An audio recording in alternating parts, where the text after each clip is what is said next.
Hello students, स्वागत है आप सभी का वोल्केनो आईएएस के डेली करंट अफेयर के डिस्कशन में।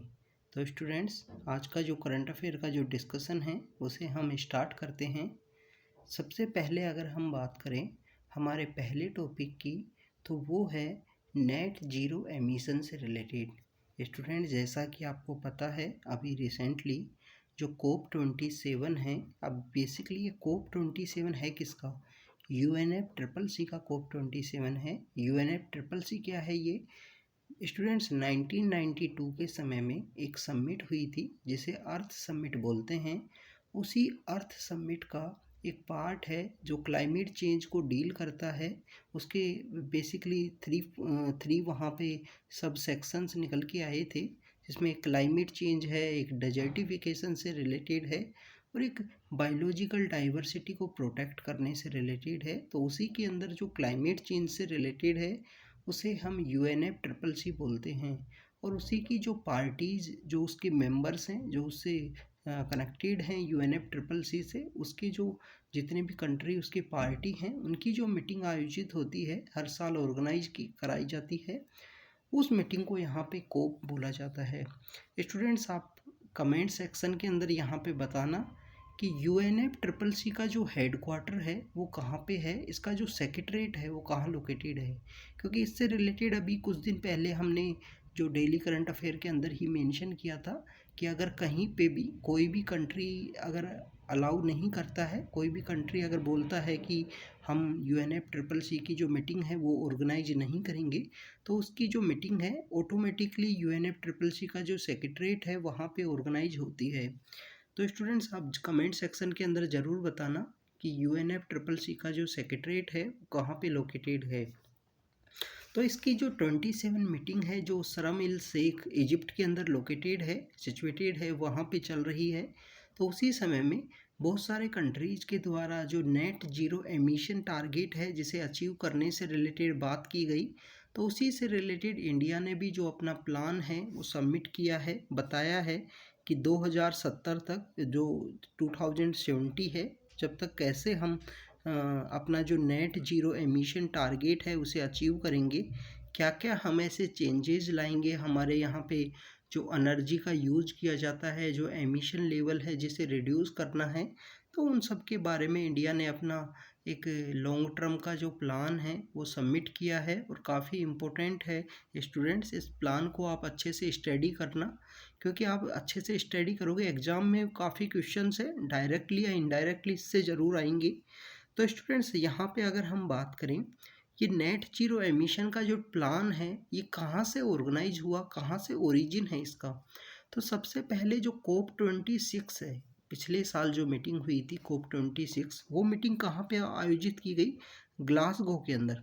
ग्लासगो के अंदर ये मीटिंग हुई थी COP26 की।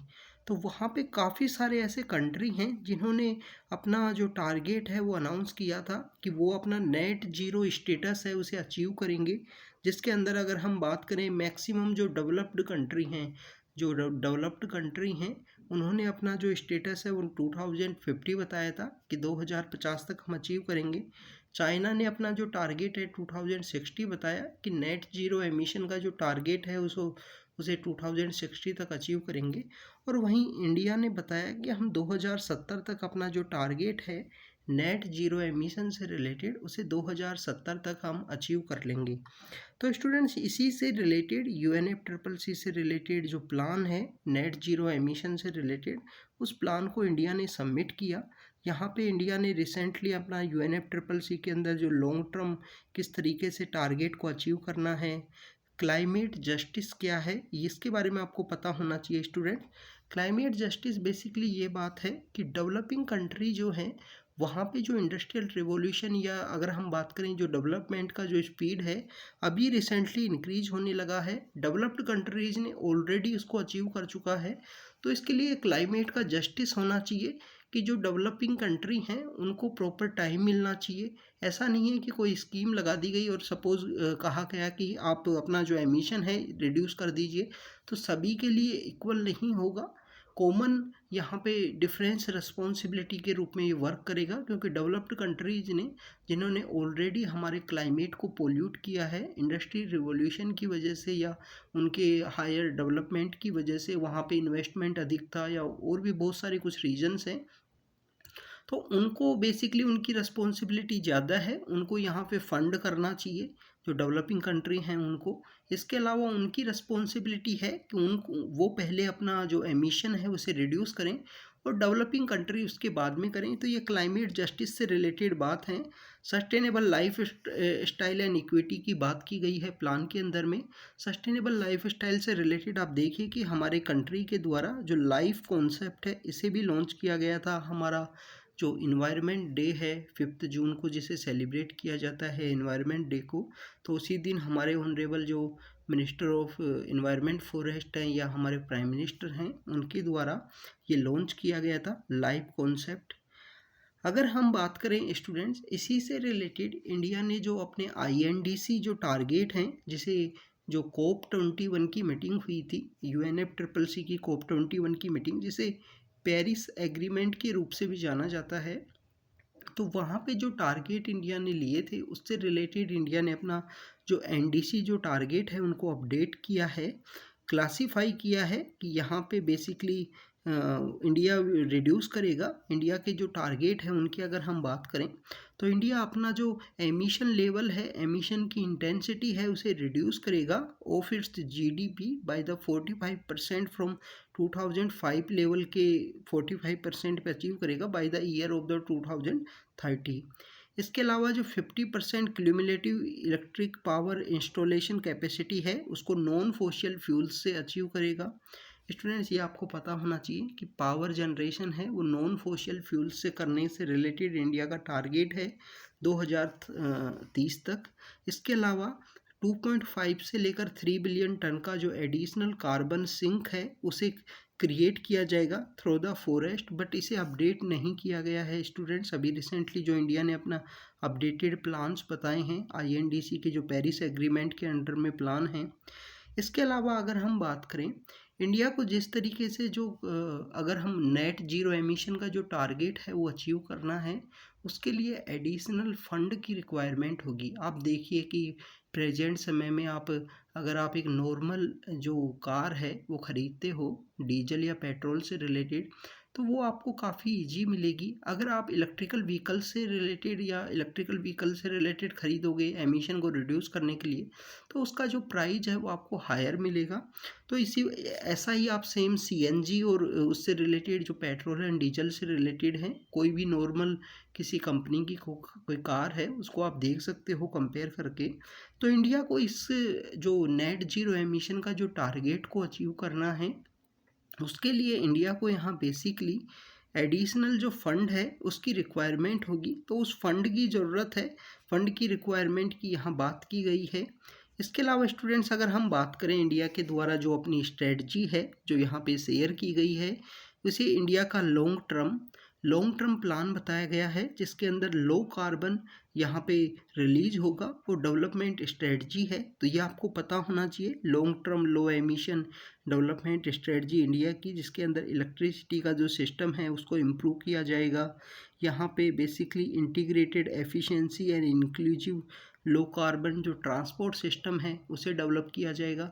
स्टूडेंट्स, आप देखिए कि लो कार्बन से रिलेटेड या क्लीन एनर्जी से रिलेटेड अगर हम बात करें, जो दिल्ली के अंदर मेट्रो है, जो दिल्ली मेट्रो कम से एक क्लीन एनर्जी के रूप में एक एग्जाम्पल के रूप में वर्क करती है। सेकंड, आप देखिए कि दिल्ली का जो मेट्रो है वो एक्सेसिबल काफ़ी अच्छा है, काफ़ी ज़्यादा एक्सेसिबल है, स्पीड भी है और इवन रीच का जो टाइमिंग है वो भी काफ़ी सही है। तो ये काफ़ी अच्छा एग्जाम्पल है ट्रांसपोर्ट सिस्टम के रूप में कि लो कार्बन का एमिशन है, एक्सेसिबल है, लोगों को इंक्लूसिव है। इसके अलावा अगर हम बात करें कि अर्बन डिज़ाइन और एनर्जी का जो सिस्टम है, जिससे अर्बन एफिशिएंसी हो, बिल्डिंग कोड हो, ग्रीन बिल्डिंग्स का यहाँ पे कंस्ट्रक्शन हो, इन सब से रिलेटेड जो बातें हैं वो भी प्रमोट की जाएंगी। इकोनॉमी को इस तरीके से यहाँ पे डिसेंट्रलाइज किया जाएगा जिससे ग्रोथ को तो यहाँ पे इंक्रीज किया जा सके, बट हमारा जो एमिशन है उसे रिड्यूस किया जा सके। CO2 का रिमूवल से रिलेटेड जो इंजीनियरिंग के जो सॉल्यूशन है, कार्बन कैप्चर एंड यूटिलाइजेशन है, कार्बन कैप्चर स्टोरेज का जो कॉन्सेप्ट है, इन सब को अडोप्ट किया जाएगा। तो ये सब इंडिया के द्वारा कुछ प्लान है, कुछ स्ट्रेटजी हैं वो बताई गई हैं। आप इसको अच्छे से रीड करना। जो इंडिया का जो यहाँ पे लॉन्ग टर्म लो एमिशन डेवलपमेंट स्ट्रेटजी है, इसके बारे में आपको सभी पॉइंट्स के बारे में पता होनी चाहिए। स्टूडेंट्स, अगर हम बात करें इंडिया के द्वारा जो स्ट्रेटजी है, जिसमें सेक्टर वाइज टारगेट को यहाँ पे बताया गया है कि इंडिया यहाँ पे नेट जीरो जो डेस्टिनेशन है उसको अचीव करेगा 2070 तक। तो इंडिया का यहाँ पे प्लान है कि लार्ज स्केल इंटरवेंशन हो। 5 ऐसे सेक्टर इन्होंने चूज किए हैं: energy sector, electricity, transport, urban का डिजाइन, इंडस्ट्रियल एंड फॉरेस्ट्री का जो सेक्टर है, जिसमें एनर्जी और इलेक्ट्रिसिटी को एक ही बेसिकली सेक्टर के अंदर रखा गया है। तो ऐसे 5 यहाँ पे जो सेक्टर हैं वो स्पेसिफाई किए गए हैं कि इन 5 सेक्टर्स के ऊपर में इंडिया वर्क करेगा, जिससे अपना जो नेट जीरो एमिशन का जो टारगेट है उसे अचीव करे। इसके अलावा climate oriented research and development को यहाँ पे और पुश किया जाएगा, ज़्यादा से ज़्यादा ऐसा रिसर्च एंड डेवलपमेंट हो जिससे हमको देखने को मिले। तो इसके लिए जो रिसर्च एंड डेवलपमेंट में जो फंडिंग है उसकी भी रिक्वायरमेंट होगी, क्योंकि आप देखिए कि हमारे जो हायर एजुकेशन इंस्टीट्यूशंस हैं वहाँ पे रिसर्च से रिलेटेड जो फंडिंग है वहाँ पे इन्वेस्टमेंट काफ़ी कम है। तो फंडिंग को इन्वेस्ट करने की ज़रूरत है। इवन बच्चों को भी एंथ्यूजम हो इससे रिलेटेड, वो इससे रिलेटेड ओरिएंटेड रिसर्च की एक्टिविटीज़ हैं उसमें पार्टिसिपेट करें। इसके लिए भी गवर्नमेंट के द्वारा काफ़ी सारे इनिशिएटिव हैं जो लॉन्च किए गए हैं लास्ट कुछ ईयर्स में। इसके अलावा स्टूडेंट्स, अगर हम बात करें जो नई टेक्नोलॉजीज़ हैं, क्लाइमेट स्पेसिफिक टेक्नोलॉजी, जिसमें कार्बन कैप्चर एंड स्टोरेज है, बायोफ्यूल है, स्मार्ट ग्रिड है, सोलार फोटोवोल्टिक जो एनर्जी स्टोरेज सिस्टम है, तो इन सभी को यहाँ पे यूज किया जाएगा जिससे नेट जीरो एमिशन का जो टारगेट है वो अचीव किया जा सके। स्टूडेंट्स, यहाँ पे एक बात निकल के आती है कि इंडिया ने अपना जो टारगेट है वो यहाँ पे बताए हैं, बट यहाँ एग्रीकल्चर सेक्टर को नहीं मेंशन किया है। इंडिया ने अपना एग्रीकल्चर सेक्टर को मेंशन नहीं किया, ये यहाँ पे एक ड्रॉबैक भी है। और बेसिकली एग्रीकल्चर सेक्टर से जो एमिशन है वो काफ़ी डे बाय डे इंक्रीज हो रहा है। तो उसके लिए हम क्या कर रहे हैं, तो उससे रिलेटेड अगर हम बात करें तो एग्रीकल्चर सेक्टर कंटिन्यू मिसिंग है। इंडिया का यहाँ पे जो प्लान्स के अंदर में एग्रीकल्चर सेक्टर को नहीं मेंशन किया गया है लॉन्ग टर्म स्ट्रेटजी के अंदर में। और इसके अलावा स्टूडेंट्स, अगर हम बात करें जो मीथेन का जो एमिशन है वो हमें एग्रीकल्चर सेक्टर से देखने को मिलता है। और second most common green house gas है हमारे एटमॉस्फेयर में। अगर हम बात करें कार्बन डाइऑक्साइड के बाद में जो मीथेन है second most green house gas है। इसके अलावा मीथेन फार मोर डेंजरस भी है कार्बन डाइऑक्साइड से। अगर उसके पोटेंशियल या ग्लोबल वार्मिंग पोटेंशियल की अगर हम बात करें तो सिग्निफिकेंस होना चाहिए। मीथेन का यहाँ पे रिडक्शन की जरूरी है। Molecule to molecule the reduction of methane offers far greater benefit than the carbon dioxide. इसके अलावा अगर हम बात करें इससे रिलेटेड मीथेन एमिशन से रिलेटेड सेंसिटिव इशू है इंडिया के लिए मेनली, क्योंकि मेजर कंट्रीब्यूटर है एग्रीकल्चर सेक्टर है। जो हमारी पैडी क्रॉप है, स्टैंडिंग वाटर जहाँ पे होता है। इसके अलावा belching of the cattles which India has the world's largest population. तो इसी वजह से इंडिया ने एग्रीकल्चर सेक्टर है उसे यहाँ पे नहीं मेंशन किया है। इसके अलावा स्टूडेंट्स, अगर हम बात करें इसी वजह से इंडिया ने जो लास्ट ईयर ग्लोबल कोएलिशन जो मीथेन के रिडक्शन से रिलेटेड लॉन्च किया गया था पिछले साल, जो ग्लासगो की समिट थी, तो वहाँ पे नहीं ज्वाइन किया था। बल्कि अगर हम बात करें कंपेयर करें तो इंडिया यहाँ पे टॉप 5 जो मीथेन एमिटर हैं उससे रिलेटेड है। स्टूडेंट्स, मीथेन से रिलेटेड 2019 का जो प्रीलिम्स का पेपर है, 2019 का जो प्रीलिम्स का पेपर है उसके अंदर क्वेश्चन पूछा गया था, तो आपको पता होना चाहिए मीथेन से बारे में। अगर हम बात करें ग्लोबल कोएलिशन की student, global coalition on methane reduction, तो मीथेन का रिलेटेड ग्लोबल मीथेन प्लेज है वो लॉन्च की गई COP26 की जो पिछले साल ग्लासगो के अंदर मीटिंग हुई उस समय में। और यहाँ पे टारगेट लिया गया कि ऐसे एक्शंस लिए जाएंगे जिससे मीथेन का जो रिडक्शन है वो हो सके। जो ग्लोबल कोलिशन है मीथेन से रिलेटेड या मीथेन को रिड्यूस करने से रिलेटेड, इसको यहाँ पे यूनाइटेड स्टेट और यूरोपियन यूनियन के द्वारा लेड किया गया, उनके द्वारा इसे लॉन्च किया गया। कमिटमेंट इसके अंदर बेसिकली क्या है कि बाय ज्वाइनिंग द प्लेज, अगर आप इस ग्लोबल कोलिशन है मीथेन रिडक्शन से रिलेटेड, ये प्लेज है, ये प्रतिज्ञा है, इसे आप ज्वाइन करते हो तो यहाँ पे कंट्रीज को वर्क करना होगा साथ में, कलेक्टिवली वे में, टुगेदर कोऑपरेटिव वे में, जिससे वो मीथेन का जो एमिशन है, मीथेन का एमिशन यहाँ पे रिड्यूस कर सके एटलीस्ट 30% बिलो 2020 का जो लेवल है उससे 30% कम कर सके। 2030 तक का जो टारगेट है यहाँ पे अचीव करना है। स्टूडेंट्स, ये ईयर्स और जो टारगेट है वो आपको पता होना चाहिए। 2020 यहाँ पे बेस ईयर माना गया है 2020, और वहाँ से 30% रिड्यूस करना है बाय द 2030 तक में।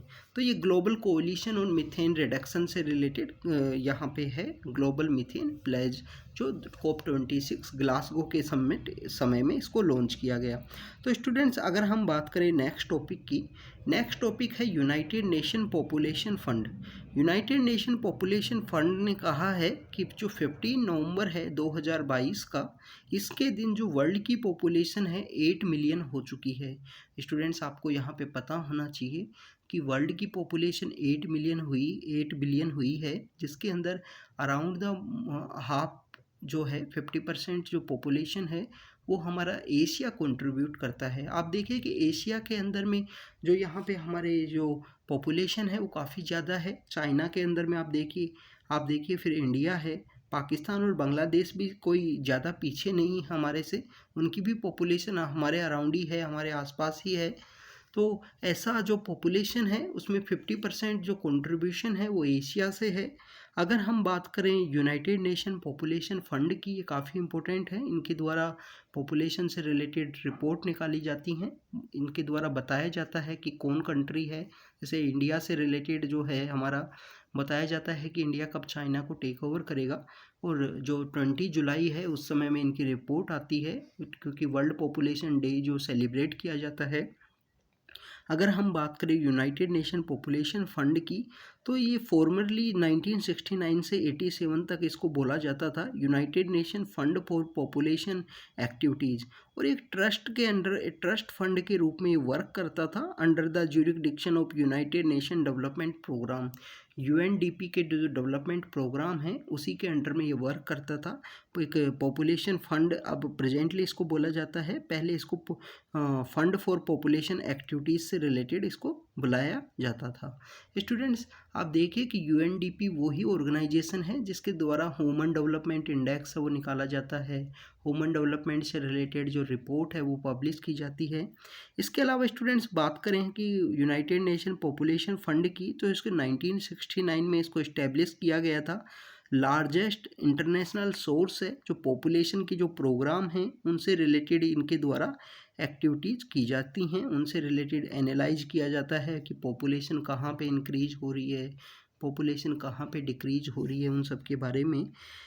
ये एक लीडिंग UN ऑर्गेनाइजेशन है जिसका मेन काम है इम्प्लीमेंटेशन करना। 1994 का जो प्रोग्राम ऑफ एक्शन है, इंटरनेशनल कॉन्फ्रेंस हुई थी पॉपुलेशन एंड डेवलपमेंट के ऊपर में, तो जो इंटरनेशनल कॉन्फ्रेंस 94 के अंदर आयोजित की गई, ऑर्गेनाइज कराई गई थी, उसी प्रोग्राम को यहाँ पे इम्प्लीमेंट करना है, पॉपुलेशन को एनालाइज करना है, कौन से ऐसे कंट्री हैं जहाँ पे पॉपुलेशन इंक्रीज हो रही है, कहाँ पे माइग्रेशन की वजह से पॉपुलेशन इंक्रीज हो रही है। तो इन सब चीज़ों से रिलेटेड इनका मेन वर्क है। अगर हम बात करें यूनाइटेड नेशन जो फंड फॉर पॉपुलेशन एक्टिविटीज़ है, जो यूनाइटेड नेशन का जो sexual and reproductive health agency है उसके अंडर में वर्क करता है। इसका जो मिशन है वो डिलीवर करना है वर्ल्ड को, where every pregnancy is wanted, every child birth is safe, every young person is potential is fulfilled. Every person की जो पोटेंशियल है फुलफिल हो, चाइल्ड का यहाँ पे सेफली यहाँ पे बर्थ हो, ये बेसिकली लेबर रूम की एक्टिविटी हैं। इसी से रिलेटेड हमारा जो सेफ प्रेगनेंसी है, जननी सुरक्षा योजना है गवर्नमेंट के द्वारा। आप देखिए कि जो लक्ष्य इनिशिएटिव है उसे भी लॉन्च किया गया था कि जो लेबर रूम है, जो प्रेगनेंसी से रिलेटेड जो रूम्स होते हैं उनके अंदर में जो काफ़ी सेफ यहाँ पे प्रेगनेंसी का डिलीवरी हो, इससे रिलेटेड यहाँ पे इंडिया के काफ़ी सारे इनिशिएटिव हैं। अगर हम बात करें कि इंडिया का जो रेशियो है, रिप्रोडक्टिव रेशियो है 2.1% है, ये आपको पता होना चाहिए। तो स्टूडेंट्स, ये हमारे यूनाइटेड नेशन पॉपुलेशन फंड से रिलेटेड है। गवर्नमेंट के द्वारा काफ़ी सारे इनिशिएटिव्स लॉन्च किए गए हैं, जिसमें फैमिली प्लानिंग है जो गवर्नमेंट के द्वारा लॉन्च की गई, और ये एक बोन ऑफ कंटेंशन होता है। अभी हमारे जो रिसेंटली जो फाइनेंस कमीशन है उसके अंदर में जो ऐसे स्टेट जिन्होंने फैमिली प्लानिंग अच्छी की है, जहाँ पे रिप्रोडक्टिव जो रेट है वो काफ़ी सही है, तो उन स्टेट्स को यहाँ पे एडिशनल बेनिफिट मिलने से रिलेटेड ये इशू अब हमेशा जब भी फाइनेंस कमीशन का जो डिवोल्यूशन की बात आती है तो सदर्न इंडियन स्टेट्स वहाँ पे ये आवाज़ उठाते हैं कि हमने यहाँ पे काफ़ी अच्छी प्लानिंग की है, तो हमको जो मोर मनी है वो डिवोल्व होना चाहिए। पॉपुलेशन के बेसिस पे जो क्राइटेरिया है उसे रिड्यूस करने की ज़रूरत है, क्योंकि आप देखिए कि जो फाइनेंस कमीशन है उसके भी कुछ क्राइटेरिया होते हैं कि फॉरेस्ट कवर कितना है, पॉपुलेशन कितना है, एरिया कितना है। तो ऐसे कुछ क्राइटेरिया हैं जिसके बेसिस पे जो फंड है वो डिवोल्व किया जाता है, फंड स्टेट्स को दिया जाता है। तो वो आप फाइनेंस कमीशन का जो चैप्टर है उसमें जाके रीड कीजिए। इसके अलावा हमारा यूट्यूब चैनल पे जो वीडियो है वहाँ पे भी देख सकते हो आप। तो स्टूडेंट्स, ये basically United nation population fund के बारे में थी। आज हमने ग्लोबल कोएलिशन जो मीथेन की रिडक्शन से रिलेटेड ग्लोबल मीथेन प्लेज है, जो COP26 की जो मीटिंग थी उस समय में लिया गया था ग्लासगो में, तो उसके बारे में देखा। इंडिया ने इसको ज्वाइन नहीं किया है। हमने एग्रीकल्चर जो मिसिंग है उसके बारे में बात की, वहीं पे मीथेन की बात निकल के आई थी। इंडिया की स्ट्रेटजी के बारे में देखा कि कैसे 5 सेक्टर हैं, कैसे रिसर्च एंड डेवलपमेंट पे काम करना है, और नई नई जो टेक्नोलॉजी है जो कार्बन कैप्चर के लिए काम करे उनके बारे में बात की। और नेट ज़ीरो एमिशन जो इंडिया का टारगेट है 2070 तक, तो उसको किस तरीके से अचीव करना है, उन सब के बारे में आज हमने वीडियो में देखा। तो स्टूडेंट्स, आप बने रहिए हमारे साथ, ऐसे ही डेली करंट अफेयर का जो डिस्कशन है वो हम करेंगे। कंटिन्यू आप हार्ड वर्क कीजिए student. Thank you very much.